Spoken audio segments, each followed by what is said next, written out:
നടൻ കൃഷ്ണകുമാറിനും മകൾ ദിയ കൃഷ്ണയ്ക്കുമെതിരായ കേസിൽ നിർണായക തെളിവുകൾ പുറത്ത്. ദിയയുടെ സ്ഥാപനത്തിലെ മുൻ ജീവനക്കാർ നൽകിയ കേസുകൾ തട്ടിപ്പിനെതിരായി പരാതി നൽകിയപ്പോൾ ഉയർത്തിയ കൗണ്ടർ കേസായി മാത്രം പരിഗണിക്കാനുള്ള നീക്കത്തിലാണ് പോലീസ് എന്നാണ് ഇപ്പോൾ പുറത്തുവരുന്ന റിപ്പോർട്ടുകൾ. OBYOC എന്ന സ്ഥാപനത്തിലെ ജീവനക്കാരായ 3 പെൺകുട്ടികൾ വലിയ സാമ്പത്തിക തട്ടിപ്പ് നടത്തിയെന്നായിരുന്നു ദിയയുടെ പരാതി. ഇതിന് പിന്നാലെയാണ് കൃഷ്ണകുമാർ തങ്ങളെ തട്ടിക്കൊണ്ടുപോയി സ്ത്രീത്വത്തെ അപമാനിക്കുന്ന രീതിയിൽ പെരുമാറി എന്ന് തുടങ്ങിയ ആരോപണങ്ങൾ ഉന്നയിച്ചുകൊണ്ടുള്ള പരാതി ആരോപണ വിധേയരായ പെൺകുട്ടികളും നൽകിയത്. 2 പരാതികളിലും വിശദമായ അന്വേഷണം നടത്തിയപ്പോൾ കൂടുതൽ തെളിവുകളിലേക്ക് പോലീസ് എത്തുകയായിരുന്നു. മുൻ ജീവനക്കാർ OBYOC എന്ന സ്ഥാപനത്തിൽ നിന്നും പണം മാറ്റിയതിന് പോലീസിന് വ്യക്തമായ തെളിവ് ലഭിച്ചു എന്നാണ് റിപ്പോർട്ടർ TV റിപ്പോർട്ട് ചെയ്യുന്നത്. ഇതോടെ ജീവനക്കാരുടെ പരാതി കൗണ്ടർ കേസായി മാത്രം പരിഗണിച്ചാൽ മതി എന്ന തീരുമാനത്തിലേക്ക് പോലീസ് എത്തുകയായിരുന്നു. ബാങ്ക് അക്കൗണ്ട് സ്റ്റേറ്റ്മെന്റ് പരിശോധിച്ചപ്പോഴാണ് പണം മാറ്റിയതിന്റെ തെളിവുകൾ പോലീസിന് ലഭിച്ചത്.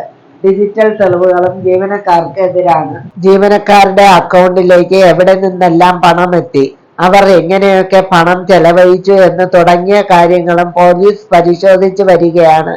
ജീവനക്കാരുടെ അക്കൗണ്ടിൽ വന്ന പണം മറ്റ് അക്കൗണ്ടുകളിലേക്ക് ട്രാൻസ്ഫർ ചെയ്തതായി കണ്ടെത്തിയിട്ടുണ്ട്. പണം പോയ അക്കൗണ്ടുകളെ കുറിച്ചുള്ള അന്വേഷണവും പോലീസ് നടത്തുന്നുണ്ട്. സ്റ്റോക്ക് വലിയ രീതിയിൽ കുറഞ്ഞിട്ടുണ്ട്.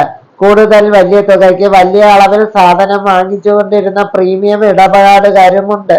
ഇവരിൽ പലരെയും ഈ ജീവനക്കാർ നേരിട്ട് ബന്ധപ്പെട്ട് ഓഫറുകൾ വാഗ്ദാനം ചെയ്ത് അവർക്ക് സാധനം അയച്ചു കൊടുത്ത് പണം തട്ടിയതായി കാണുന്നുണ്ട്.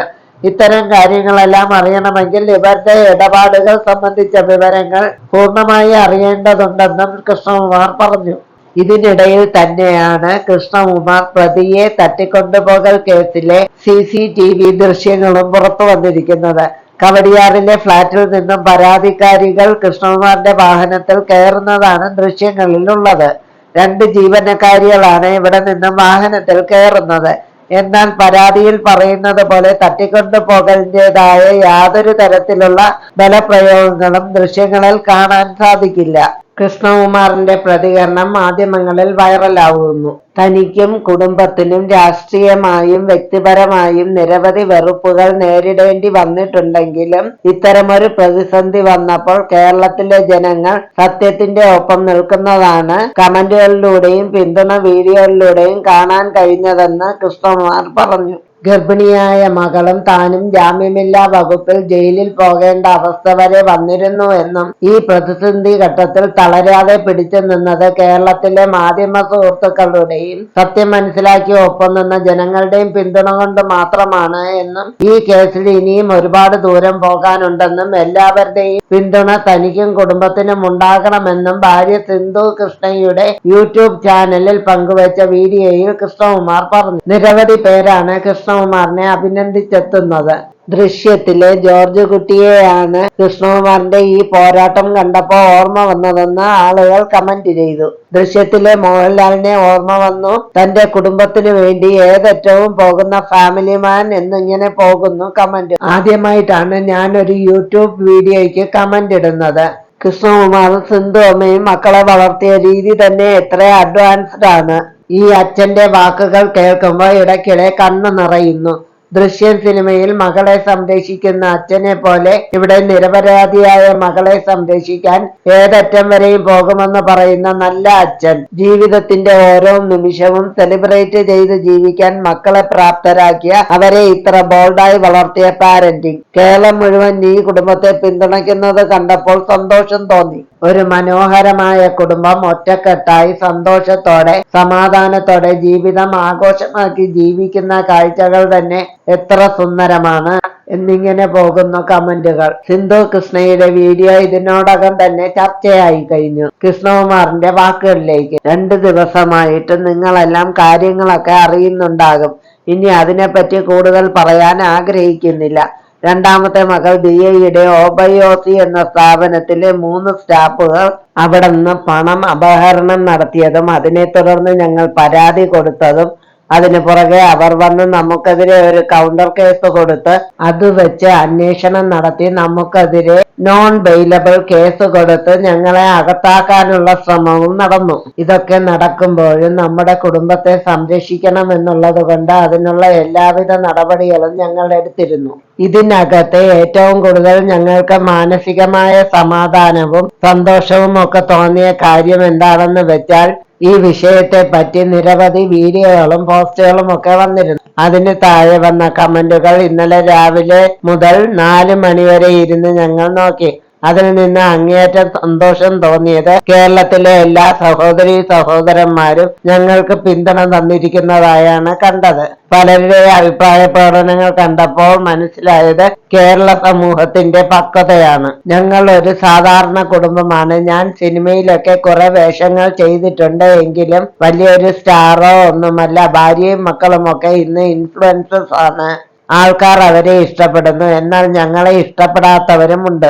ഞങ്ങളെ കുറിച്ച് വളരെ മോശം കമന്റ് ഇടുന്നവരൊക്കെ ഉണ്ടെങ്കിലും ഞങ്ങൾക്ക് ആരോടും ഒരു പ്രത്യേക ദേഷ്യമോ വെറുപ്പോ തോന്നിയിട്ടില്ല. പക്ഷെ ഇങ്ങനെ ഒരു വിഷയം നടന്നപ്പോൾ ഇതിൽ ഞങ്ങളുടെ ഭാഗം ശരിയാണെന്നും അപ്പുറത്ത് അവർ കൊടും ക്രൂരമായ നടപടികളാണ് അവർ ചെയ്തതെന്നുമൊക്കെ ജനങ്ങൾ തിരിച്ചറിഞ്ഞു. അവിടെ ജാതി മത വ്യത്യാസമോ അല്ലെങ്കിൽ രാഷ്ട്രീയപരമായ ഒരു ചിന്തയോ ഒന്നുമില്ലാതെ അതിന്റെയൊക്കെ അപ്പുറം കേരള സമൂഹത്തിന്റെ പക്വത കാണിച്ചുകൊണ്ട് ഏറ്റവും നല്ല രീതിയിൽ ഞങ്ങളെയും കുടുംബത്തെയും എല്ലാ രീതിയിലും പിന്തുണച്ചു. ധാരാളം പേര് ഞങ്ങൾക്കായി പ്രാർത്ഥിച്ചതായിട്ടും വളരെ നല്ല ആശംസ വാക്കുകളിലൂടെ ഞങ്ങളെ സമാധാനിപ്പിക്കാൻ ശ്രമിച്ചതായും കണ്ടു. എവിടെയൊക്കെയോ ഞങ്ങൾക്ക് നന്മ വരണമേ, നല്ലത് വരണമേ എന്ന് ആഗ്രഹിച്ചതും പ്രാർത്ഥിച്ചതുമായ ഒരുപാട് പേരുണ്ട്.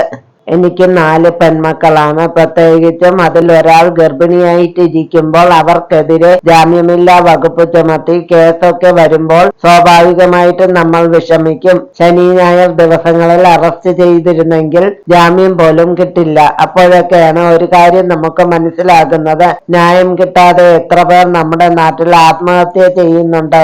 സത്യം നമ്മുടെ ഭാഗത്തായിട്ടും ക്രൂശിക്കപ്പെടുന്ന നിരവധി പേരുണ്ടാകും. അവർക്കെതിരെ ആരോപണങ്ങൾ വരുമ്പോൾ അവർ എങ്ങനെയാകും അത് നേരിടുക? ഞാൻ ഉൾപ്പെടെ എല്ലാവരും ഇനി മുതൽ മറ്റാരെങ്കിലും കുറിച്ച് അഭിപ്രായങ്ങൾ പറയുന്നതിന് മുമ്പ് ശരി എന്തെന്ന് അറിയാൻ ശ്രമിക്കുക. കുറച്ചുകൂടി പക്വതയോടെ പെരുമാറണം. ഇനി എന്ത് കാര്യത്തിലും പ്രതികരിക്കുമ്പോൾ ഉത്തരവാദിത്തത്തോടെയേ നമ്മൾ അഭിപ്രായം പറയാൻ പാടുള്ളൂ. ഞങ്ങളുടെ പ്രശ്നങ്ങളിൽ നിന്ന് ഞങ്ങൾക്ക് പുറത്തു വരാൻ ഇനിയും കുറച്ച് ദിവസങ്ങൾ കൂടി വേണം. BJP നേതാവ് കൂടിയായ G. കൃഷ്ണകുമാർ തന്റെ പിറന്നാൾ ദിനത്തിൽ ഇറക്കിയ വൈകാരികമായ കുറിപ്പ് സോഷ്യൽ മീഡിയയിൽ ഇപ്പോൾ വൈറലാണ്. ഈ 57ാമത്തെ വയസ്സിൽ ജീവിതത്തിൽ ഏറ്റവും കഠിനമായ പ്രതിസന്ധിയിലൂടെയാണ് താനും കുടുംബവും കടന്നുപോയതെന്ന് അദ്ദേഹം സോഷ്യൽ മീഡിയയിൽ കുറിപ്പിൽ പറഞ്ഞു. ഈ ഒരു അനുഭവം ജീവിതത്തിൽ പലതും തിരിച്ചറിയാൻ അവസരം തന്നു. ഭാര്യയും മക്കളും ഞാൻ വിചാരിച്ചതിലും ശക്തരും ബുദ്ധിമതികളുമാണ്. അച്ഛൻ എന്ന സ്ഥാനത്ത് ഞാനൊരു വിജയമാണെന്ന് സ്വയം തോന്നിയ നിമിഷമായിരുന്നു അതെന്നും കൃഷ്ണകുമാർ കൂട്ടിച്ചേർത്തു. കൃഷ്ണകുമാറിന്റെ കുറിപ്പിന്റെ പൂർണ്ണ രൂപം: ഇന്ന് എനിക്ക് 57 വയസ്സ്. ഈ പിറന്നാളിന് സുഖവും സൗന്ദര്യവും അല്പം കൂടുതലാണ്. ഒരു പുതിയ ജന്മം ആരംഭിച്ച തോന്നൽ. ജീവിതത്തിൽ നല്ലതും അത്ര നല്ലതല്ലാത്തതുമായ ഒരുപാട് സാഹചര്യങ്ങളിലൂടെ കടന്നു പോയിട്ടുണ്ട്. അന്ന് പ്രായം കുറവായിരുന്നു. ഇന്നത്തേതിനേക്കാൾ ആരോഗ്യമുണ്ടായിരുന്നു. അതിനാൽ അന്ന് അത് എളുപ്പം തരണം ചെയ്തു. വലിയൊരു പ്രതിസന്ധിയിലൂടെയാണ് ഞാനും കുടുംബവും കടന്നുപോയത്. FIR-ൽ ഇട്ട വകുപ്പുകൾ കടുപ്പമേറിയതായിരുന്നു. 36 കൊല്ലം മുൻപ് ദൂരദർശനിലൂടെ മാധ്യമ രംഗത്ത് ജീവിതം ആരംഭിച്ച എനിക്ക് ധാരാളം സുഹൃത്തുക്കൾ ഉണ്ടായിട്ടും ചില ചാനലുകൾ സത്യം എന്തെന്ന് അന്വേഷിക്കാതെ 2-3 മണിക്കൂർ ഞങ്ങളെ പ്രതിസ്ഥാനത്ത് നിർത്തി പറയാൻ കഴിയാത്ത ഒരവസ്ഥയിലേക്ക് കൊണ്ടുപോയി, പ്രത്യേകിച്ച് ദിയെ. പക്ഷേ കേരള സമൂഹം ഒന്നടങ്കം ശരിയേതെന്ന് തിരിച്ചറിഞ്ഞ് ഞങ്ങൾക്ക് അനുകൂലമായി പ്രതികരിച്ചപ്പോൾ എല്ലാം മാറിമറിഞ്ഞു. ഈ ഒരു അനുഭവം ജീവിതത്തിൽ പലതും തിരിച്ചറിയാൻ അവസരം തന്നു. ഞങ്ങളുടെ കുടുംബം അനുഗ്രഹീതമാണ്. ഭൂമിയിൽ ഇന്ന് ബഹുഭൂരിപക്ഷം പേരും സത്യത്തിന്റെ ഭാഗത്താണ്. ശക്തരായ സുഹൃത്തുക്കൾ എനിക്കുണ്ട്. ഇനിയും പലതും പറയാനുണ്ട്, വലിച്ചു നീട്ടുന്നില്ല. ഇത്രയും കാലം ആരോഗ്യത്തോടെ ഇവിടെ ജീവിക്കാൻ അവസരം തന്ന ദൈവത്തിന് നന്ദി. തകർന്നു എന്ന് തോന്നിയ ഇടത്തു നിന്ന് കുടുംബത്തോടെ ഉയർത്തെഴുന്നേൽക്കാൻ കരുത്തു തന്ന എന്റെ പ്രിയ സഹോദരീ സഹോദരന്മാർക്കും എന്റെ നന്ദി. പെൺകുഞ്ഞുങ്ങളെ ഗർഭത്തിലെ വേണ്ടെന്ന് വെക്കുന്ന സമൂഹത്തിൽ 4 പെൺകുഞ്ഞുങ്ങളെ കാക്കയ്ക്കും പൂച്ചയ്ക്കും പരുന്തിനും നൽകാതെ പൊന്നോമനകളായി വളർത്തി നല്ല നിലയിൽ എത്തിച്ച കൃഷ്ണകുമാറിന് ഇരിക്കട്ടെ അഭിനന്ദനത്തിന്റെ 1000 പൂച്ചെണ്ടുകൾ.